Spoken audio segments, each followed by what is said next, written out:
সরকারের আন্তরিকতায় ঘাটতি না হলেও নির্বাচন বানচালে নানা অপতৎপরতার আশঙ্কা করছেন বিশ্লেষকেরা। এক্ষেত্রে রাজনৈতিক দলগুলোকে যথেষ্ট দায়িত্বশীল থাকার পরামর্শ তাদের। আস্থা এনে ভোটার উপস্থিতি নিশ্চিত করতে আইনশৃঙ্খলা পরিস্থিতির উন্নতির কোনো বিকল্প দেখছেন না বিশ্লেষকরা। বান্ডেল থাকলে প্রতি সেনমানিতে টাকা বাঁচবে। বিকাশ সেনমানি বান্ডেল কিনে জিতুন প্রতি লেনদেনে। ত্রয়োদশ জাতীয় সংসদ নির্বাচনের সবুজ সংকেতের পর এবার নড়ে চড়ে বসেছে রাজনৈতিক দলগুলো। নির্বাচন কমিশনেও চলছে রোডম্যাপ ঘোষণার জোর প্রস্তুতি। অন্যদিকে নির্বাচন হবে না, অন্তর্বর্তী সরকার ক্ষমতা ছাড়বে না, এরপর জাতীয় সরকার, এমন গুঞ্জনও চলছে সামাজিক যোগাযোগ মাধ্যমে। সকল কিছুই আমাদের যত স্টেপস আছে সকল কিছু আমরা মাথার মধ্যে এটাই রাখছি যে ফেব্রুয়ারিতে নির্বাচন, আমরা ফেব্রুয়ারিতে চলে যাব।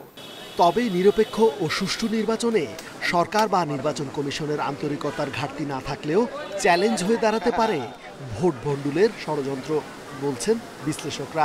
তাদের মতে জুলাই আন্দোলনের মিত্রশক্তি বিএনপি, এনসিপি ও জামায়াত সহ সব দলকে গ্রহণযোগ্য নির্বাচন অনুষ্ঠানে আন্তরিক হতে হবে।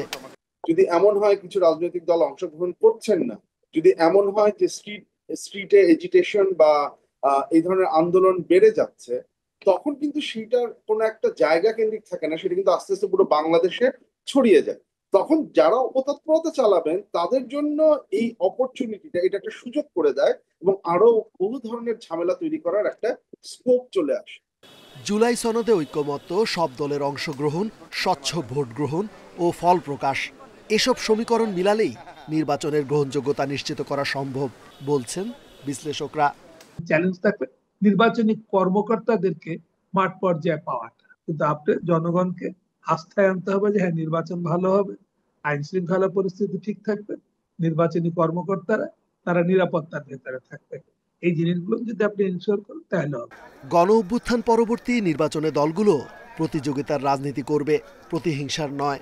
মেনে নেবে জনগণের রায়, প্রত্যাশা বিশ্লেষকদের। রেজওয়ানুল হক, ইন্ডিপেন্ডেন্ট নিউজ, ঢাকা।